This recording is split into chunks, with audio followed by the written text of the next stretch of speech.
ত্রয়োদশ সংসদ নির্বাচনকে সামনে রেখে সম্ভাব্য প্রার্থী ঘোষণা করেছে বিএনপি। ভোলার 4টি সংসদীয় আসনেও প্রার্থীদের জনপ্রিয়তা ও ভোটারদের ভাবনা জানতে সরাসরি যোগ দিচ্ছেন সহকর্মী ছোটন সাহা। ছোটন, ভোলার প্রার্থীদের নিয়ে সাধারণ নেতাকর্মী ও ভোটাররা কি বলছেন, জানাবেন বিস্তারিত। রিপা, আমরা যেমনটি দেখেছি গতকালকে যে প্রার্থী ঘোষণা করার পর থেকে দেখেছি নেতাকর্মীদের মধ্যে প্রাণ চাঞ্চল্য ফিরে এসেছে এবং অনেকেই কিন্তু গতকালকে মিছিল করেছেন, আনন্দ মিছিল করেছেন। ভোলা সদর আসনেও কিন্তু আমরা দেখেছি যে গোলাম নবী আলমগীরকে দল থেকে মনোনয়ন দেওয়া হয়েছে এবং ভোলা 2 আসন থেকে হাফিজ ইব্রাহিম এবং ভোলা 3 আসন থেকে আমরা যেমনটি দেখেছি যে মেজর অফ হাফিজ উদ্দিন বীর বিক্রমকে দেওয়া হয়েছে এবং ভোলা 4 আসনে এবারই প্রথমবারের মতো যাকে মনোনয়ন দেওয়া হয়েছে তিনি প্রার্থী হয়েছেন নুরুল ইসলাম নয়ন। এবং আমরা রয়েছি জেলা বিএনপি কার্যালয়ে। এখানে দেখতে পাচ্ছেন যে গতকালকে যেমনই উচ্ছ্বাসিত ছিল নেতাকর্মীরা, আজও কিন্তু আমরা এমনটি লক্ষ্য করছি। সকাল থেকেই নেতাকর্মীরা কিন্তু জড়ো হয়েছেন দলীয় কার্যালয়ে। আমরা একটু সংক্ষেপে জানতে চাইব নেতাকর্মীদের অনুভূতি, যে যাকে প্রার্থী দেওয়া হয়েছে সদর আসনে তার জনপ্রিয়তা আপনার কাছে কেমন মনে হচ্ছে? এই মুহূর্তে তার জনপ্রিয়তা 80% মানুষ তার সমর্থন করে, তার জনপ্রিয়তা এই পর্যায়ে আছে। উনি একজন সৎ মানুষ। উনি ভোলা পৌরসভায় যখন মেয়র ছিলেন উনি সত্যনের মহানবীর হিসাবে এই ভোলার জনগণ তাকে খেতাব দিয়েছে। আমরা মনে করি ওনার সততার নজির বাংলাদেশে খুব বিরল। হ্যাঁ, ধন্যবাদ। যেমনটি শুনছিলেন যে ভোলা যে সদর আসনে যাকে মনোনয়ন দেওয়া হয়েছে বিএনপি থেকে, তার সম্পর্কে আমরা আরেকটু জানতে চাইব। আরেকজন রয়েছেন নেতাকর্মী এবং তার কাছে জানতে চাইব সংক্ষেপে আপনি বলবেন যে তিনি তো প্রথমবারের মতো প্রার্থী হয়েছেন সংসদ নির্বাচনে বিএনপি থেকে। আপনি আপনার অনুভূতি? বিসমিল্লাহির রহমানির রহিম।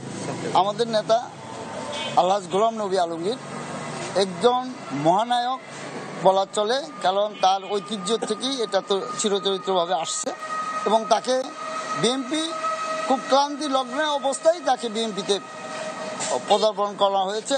তার ধারাবাহিকতা সে এই 2বার নমিনেশন নিশ্চিত হয়েছে। এবারও অনেক প্রতিকূলতার মাঝখানে আমরা আবার নতুন করে ভোলার মানুষ চাঞ্চল্য ফিরে আসছে যে গতকালকে যে নমিনেশন দেওয়াতে আমরা ভোলার আবহাওয়া জনগণ আমরা চাই ইনশাল্লাহ সকলে কাঁধে কাঁধ মিলিয়ে ভেদাভেদ ভুলে তাকে বিজয় করবে। এটা আমাদের ইনশাল্লাহ আমাদের মনে।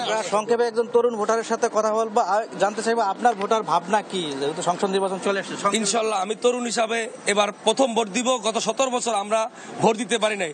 ইনশাল্লাহ ধানের শীষের প্রতীক দেখেই আমরা ভোট দিব এবং আমি নিশ্চিত করে বলতে চাই যেমনটি শুনছিলেন যে নেতাকর্মীরা এবং যারা ভোটাররা রয়েছেন তারাও কিন্তু উচ্ছ্বাসিত এবং তারা কিন্তু অপেক্ষা করছেন যে কখন ভোটের সময় চলে আসবে এবং তারা তাদের যে উৎসবমুখর পরিবেশে ভোটাধিকার প্রয়োগ করবেন। একটি তথ্য যুক্ত করতে চাই, ভোলাতে 4টি সংসদীয় আসন রয়েছে এবং এখানে 5টি পৌরসভা রয়েছে, অর্থাৎ প্রায় 20 লাখের অধিক জনগোষ্ঠী রয়েছে এ জেলায়। এবং ত্রয়োদশ সংসদ নির্বাচনকে কেন্দ্র করে আমরা দেখেছি গত 1-2 মাস আগে থেকেই দেখেছি যে আলোচনা সমালোচনা ঝড়, কে হচ্ছেন বিএনপি থেকে প্রার্থী এবং অন্যান্য দল থেকে কারা প্রার্থী হচ্ছেন তেমনই কিন্তু আমরা দেখেছি। তবে বিএনপি থেকে যে প্রার্থী ঘোষণা করা হয়েছে এরপর থেকে আমরা দেখেছি দলীয় নেতাকর্মীদের মাঝে কিন্তু প্রাণ চাঞ্চল্য ফিরে এসেছে। তো এ ছিল আমার কাছে বলাতে যে প্রার্থী ঘোষণার পর থেকে যে নেতাকর্মী এবং ভোটারদের যে ভাবনা তা নিয়ে সর্বশেষ তথ্য। ধন্যবাদ ছোটন আপনাকে। দর্শক, ভোলা থেকে আসন্ন জাতীয় সংসদ নির্বাচনের প্রার্থীদের খবরাখবর জানাচ্ছিলেন আমাদের সহকর্মী ছোটন সাহা।